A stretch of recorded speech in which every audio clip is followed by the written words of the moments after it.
Bon, j'espère qu'il va pas pleuvoir dimanche. Hein. Non, non, non, il fait. J'ai- Le soleil est de retour juste pour toi, tu vois. Il pleut samedi, Ouais, sinon tu me le dis. Sinon tu me le dis, je passe un coup de téléphone, on change la météo. c'est ça.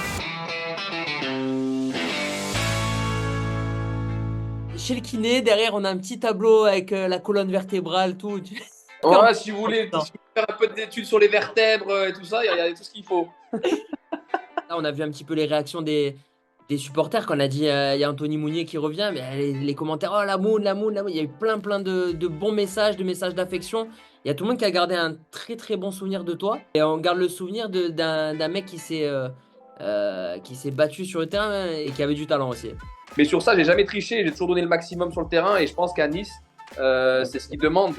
C'est ce qu'ils demandent les supporters, c'est que les mecs sur le terrain, ben, ils s'arrachent et ils mouillent le maillot comme ils disent. Et si tu le fais, ben, en principe, les gens t'oublient pas et tu as une bonne image auprès des supporters. Donc Nice a toujours une place spéciale pour moi parce que c'est vraiment le club qui m'a fait confiance, vraiment où j'ai pu jouer en Ligue 1 régulièrement. J'ai mes enfants qui sont nés, mes deux enfants qui sont nés à Nice, donc voilà, une ville spéciale, un club spécial. Et je te dis, je suis jamais venu dans le nouveau stade.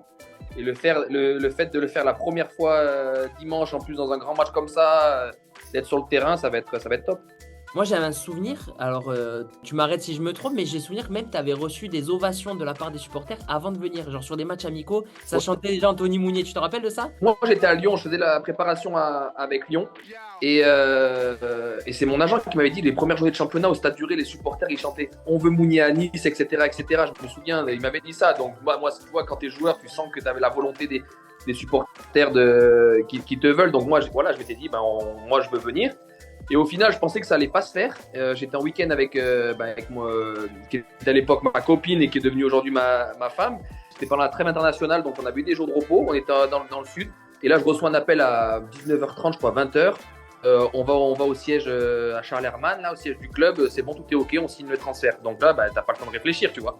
T'as pas pris peur là quand tu débarques de Lyon, t'arrives à Charles-Hermann, les locaux ils étaient tout petits.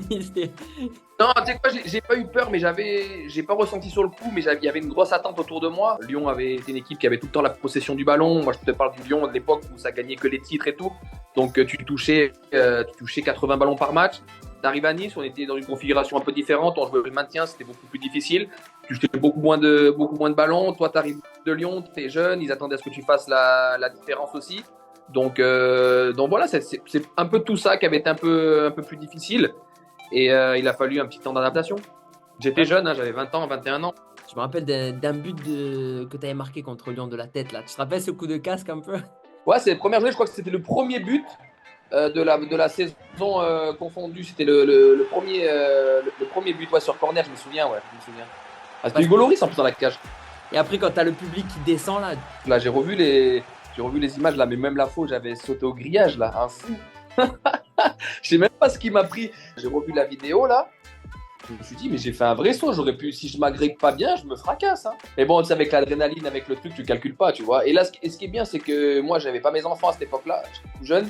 Et aujourd'hui, j'ai mes enfants. Tu vois, j'ai le plus grand qui a 11 ans, le petit qui a 7 ans. Et qu'on vu les vidéos là qu'on a postées sur les réseaux. Ils sont allés un peu sur YouTube, un peu regarder les buts. Ils m'ont dit, hey, papa, t'avais mis des vrais buts hein, à Nice. Hein. C'est lequel ton préféré de but que tu as mis avec le gym? Il y a celui-là, la reprise de volée contre Saint-Etienne, qui est magnifique. T'as le but contre Monaco, je me rappelais même plus de celui-là. Le tacle. Où je tacle de Après, j'ai un but en Coupe de la Ligue aussi qui est beau, à Toulouse. Il est plus que beau, tu peux le dire. Hein. Là, Ouais, et là, c'est pour ça que des fois, je chante mon fils, tu vois. Je dis quand il joue au foot, je dis regarde, ce qui compte, c'est l'importance du contrôle. Parce que si je fais pas un bon contrôle sur ce renvoi du défenseur, à aucun moment je peux enchaîner la reprise de volée, tu vois. Donc je le chante avec ça quand il fait de mauvais contrôles. Je dis regarde, là, le but, c'est pas la frappe qui est belle, c'est le contrôle. Parce que si mon contrôle il est pas bon, qui va trop devant, ou qui reste trop sur moi, ou qui va trop à droite, trop à gauche, il me permet pas d'enchaîner comme ça. Donc on rigole sur ça. Après, non, j'avais Saint-Etienne aussi, j'ai marqué pas mal de buts là-bas.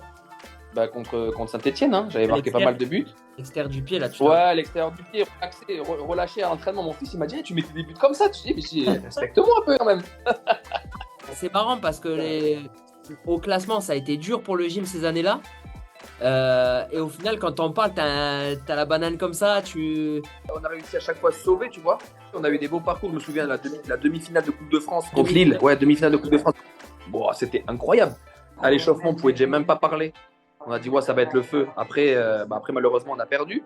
Mais voilà, on a eu des bons souvenirs parce que des fois, c'est dans les années comme ça, tu vois, où tu galères un peu. Ben, c'est là où tu crées des liens, où tu as besoin d'être fort. Parce que si t'es pas soudé, si t'as pas un groupe bien soudé, bah tu réalises pas le maintien. Parce que si chacun pense à sa gueule, chacun fait son truc de son côté, bah, malheureusement tu tiens pas. Là, du coup, quand tu fais 3 saisons, le job il est fait. Tu t'en vas, tu rejoins Montpellier qui est champion de France. Et après, derrière ça, le gym fait quatrième. Il n'y a pas un petit regret de te dire, malheur, moi j'ai.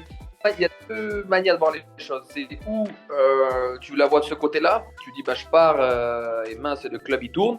Ou alors tu te dis peut-être que les 3 années où on a galéré, ben, on a aidé le club à se consolider, à faire des bonnes bases, et ce qui a permis aujourd'hui au club d'être où il est. Donc voilà, et tu te dis bah, toi aujourd'hui tu as participé à ton échelle, peut-être à ce que le club aujourd'hui en soit là. Donc je préfère le voir de ce côté-là que de me dire ah ouais je suis parti et le club tourne alors pas du tout, parce que moi quand j'étais là ça se passait super bien aussi, tu vois. T'as connu la Grèce, t'as connu l'Italie, t'as connu des ambiances de fou.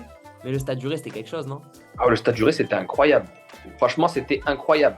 Dans ce stade, même les grosses équipes, hein, ils savaient que c'était compliqué de venir gagner. Parce qu'à tout moment, ils allaient chercher le ballon, faire une touche, ils prenaient une claque. Les supporters, ils étaient tellement prêts. T'avais une ambiance, et puis ces tribunes qui descendaient là quand ils marquaient. Ouais, un vrai stade. Ouais, c'était franchement, c'était un kiff. Hein. T'as pu regarder quelques matchs cette année ou pas? Ouais, si, j'ai regardé. Après, j'adore le. Quand tu les vois jouer, le téléspectateur lambda, il va te dire ouais, tu vois, c'est un peu monotone, c'est si. Mais le mec qui connaît le foot, tu vois que les mecs, ils sont préparés. Tu vois que le coach, tu sens que tactiquement, ça bosse bien. Ils savent ce qu'il y a à faire. Et j'ai parlé aussi, parce que moi, je suis très ami avec Morgan Sanson. Il m'a dit ah ouais, on bosse incroyablement.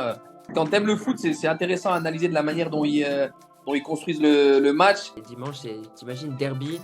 Le gym est deuxième. Monaco, ils sont derrière à la lutte aussi pour les places en Ligue des Champions. Ah ouais, non, là, tu vois, c'est le derby, donc ça reste un match à part. Et en plus, cette année, il y a de l'enjeu pour le classement aussi. Donc, ils sont bien et j'espère que voilà, ils vont faire encore le boulot dimanche. Hein. Un dernier mot peut-être pour les supporters niçois que tu vas retrouver, si tu dois leur dire quelque chose là, avant les retrouvailles. Je te laisse le champ libre. Bah non, je vais leur dire tout simplement que voilà, je suis très content, très heureux de revenir, de venir à Nice, de venir dans ce stade, de pouvoir les rencontrer, de pouvoir assister au match, qu'ils ont une place voilà, spéciale et importante dans mon cœur, qu'ils m'ont toujours soutenu, que j'ai toujours donné le meilleur de moi-même sous ces couleurs. Rendez-vous à 19h au Café des Aiglons avec vos plus beaux maillots et vos plus belles écharpes. Et voilà.